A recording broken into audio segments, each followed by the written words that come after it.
Kabayan, maligayang pagbabalik ho sa Weather Pinas. So ngayon ho ay meron tayong pinaka-latest na weather update sa lagay ng ating panahon.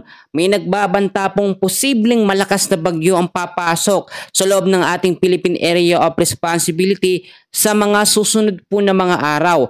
Well, bago ho natin ipagpatuloy, baka naman ho pwede nyong i-like yung video natin para tumaas ang engagement natin at makaabot sa mga kababayan natin sa Luzon, Visayas at Mindanao.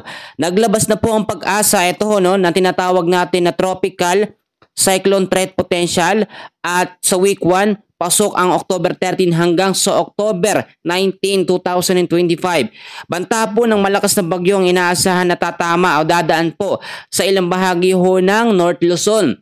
At kung titignan nyo ho, eto hong sinasabi natin na banta ng bagyo ay tatawagin hong bagyong Ramil kapag nasa loob na ng ating Philippine Area of Responsibility. Nasa high chance po ito na maging ganap na bagyo once or kapag nakapasok na sa loob ng PAR. Sa week 2 naman natin ay magsisimula sa October 20 hanggang sa October 26, yung banta pa rin ng posibleng bagyong Ramil, no? Tatawagin ho kasi sa local name yung bagong bagyo ay dadaan po no dito sa may North Luzon at tatawid po sa may kanlurang bahagi ng ating bansa, diyan sa may South Luzon, Central Luzon ang posibleng maapektuhan nito. At magkagayon man, possible pa rin naman magbago yan. So mas maganda na lagi ho kayo nakaantabay sa lagay ho ng ating panahon. Sa kasalukuyang update ho natin, ang low pressure area na merong medium chance na maging isang ganap po na bagyo ay huli hong namataan 2,155 kilometers east of southern Mindanao.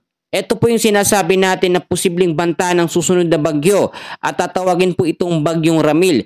Bagamat wala pa naman ito sa loob ng ating Philippine Area of Responsibility, ay ito yung banta ng posibleng panibagong bagyo. So wala pa naman itong direktang epekto sa anumang bahagi ng ating bansa, pero inaasahan by Wednesday hanggang sa Thursday po ay posible itong nasa loob na ng ating Philippine area. So sa tinatawag natin na forecast weather condition, mga kaibigan, mga kababayan ko, ang nakakaapekto ngayon sa malaking bahagi ng ating bansa ay ang easterlies at mga localized thunderstorms. Sa area ho ng Isabela, Aurora, Quezon, Camarines Norte, ang lagay ho ng panahon dyan o weather condition, cloudy skies pa rin ho hanggang bukas ang mararanasan with scattered rains and thunderstorms dahil po sa easterlies. So ano ba ang easterlies?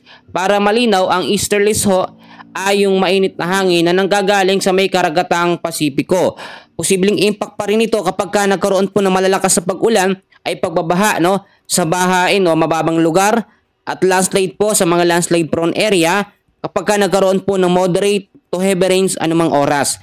Samantalang ang malaking bahagi naman ho ng Metro Manila, ilang bahagi ho ng Luzon at Eastern Visayas ay patuloy din po makakaranas ng partly cloudy to cloudy skies with isolated rain showers or thunderstorms dahil po yan sa easterlies.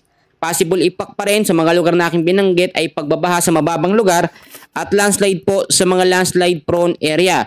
Tulad ng ating update kayo ng umaga, sa area pa rin ng Mindanao at ilang bahagi o the rest ng Visayas ay patuloy din na makakaranas ng maulap na kalangitan hanggang bukas huyan dahil po sa mga localized thunderstorms. Sa mga thunderstorms, madalas ho sa hapon hanggang sa gabi ho yan nagpapaulan. Yung mga biglaang bugso ng pag-uulan na minsan ay umaabot ho ng ilang oras, yun po yung mga localized thunderstorms. So hindi naman yung consistent. Minsan hindi naman nagbubuhos ng ganung malakas na ulan, minsan naman malalakas. So paiba-iba. So balikan natin yung panibagong banta ng posibleng bagyo na mabuo no, sa mga susunod na mga araw at papasok sa loob ng ating PAR. Sa ngayon, kung titignan nyo sa ating Tropical Cyclone Threat Potential, nasa category ito bilang isang typhoon hanggang sa super typhoon.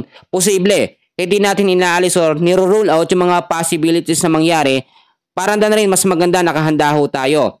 Kapag ito po yung naging isang ganap na bagyo, posible rin itong magbigay ng malaking impact sa ilang bahagi ho ng Luzon. Target ho at dadaanan ng Luzon area, ang Eastern Visayas at Mindanao ay medyo makakaiwas po sa banta nito dahil hindi naman doon papunta yung direksyon. Pero tulad na aking sinasabi pa ulit-ulit, may mga posibilidad pa rin po na pwedeng mangyari or pagbabago no, sa galaw po ng panahon or ng bagyo na posibleng mabuo sa loob po ng ating bansa. So ngayon po no, ay naglabas din. Meron naman tayong update about po sa lindol. Ngayon lilinawin ko sa inyo, mas dumadami pa po ang mga naitalang mga lindol sa bansa mula Luzon, Visayas at Mindanao sa mga nakalipas po na oras o araw hanggang sa kasalukuyan. Nilinaw naman po ng PBOX na walang direktang koneksyon ng mga lindol sa isa't isa at hindi rin ito senyales ng paparating na The Big One. So kung may naririnig po kayong The Big One, wag ho kayo agad-agad maniwala na sa Luzon, Visayas at Mindanao ito tatama dahil wala namang makakapredict ng galaw ho ng lindol. Nagbabago yan. Nung nakaraan, magnitude 4.8 po na lindol ang naranasan sa Corimao, Ilocos Norte noong August 5. Ito, explain ko sa inyo. Magnitude 4.4 po sa Pugo, La Union noong October 9. Magnitude 5.1 sa Botolan, Zambales noong October 11. Magnitude 4.5 naman sa Makunakon, Isabela noong October 11. At yung pinaka-latest natin ay magnitude 5.8 sa Bogo, Cebu, no? Yun sa may Cebu po. Noong October 13, ngayong araw po, October 13, 2025, kaninang alauna po ng madaling araw. Magnitude 6.9 sa may Bogo, Cebu, noong September 13, lakas din ho niyan. Magnitude 5.1 sa Sipalay, Negros Occidental noong October 7.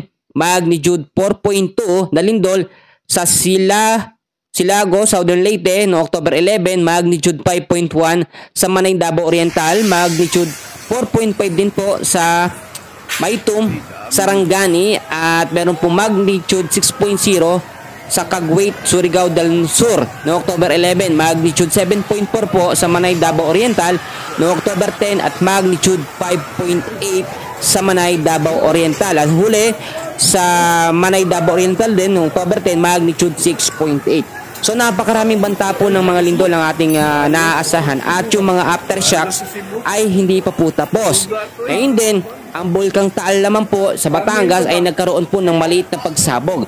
So sinasabi na may connection ito sa malalakas na lindol. Well, possible po yan, no? Hindi po pwedeng walang connection. May connection ho yan. So mas maganda bawat oras po ay nag-iingat tayo sa galaw po ng lindol, mga bulkan at then sa paparating ho na bagyo. Marami man, no, iba't iba mang mga sakuna o iba't iba mang mga disaster, lindol, bagyo ang dumarating, palagi ho tayong manalangin sa Panginoon para po sa safety ng bawat isa sa atin. Yan muna pinaka-update natin sa ngayon. Maraming salamat po.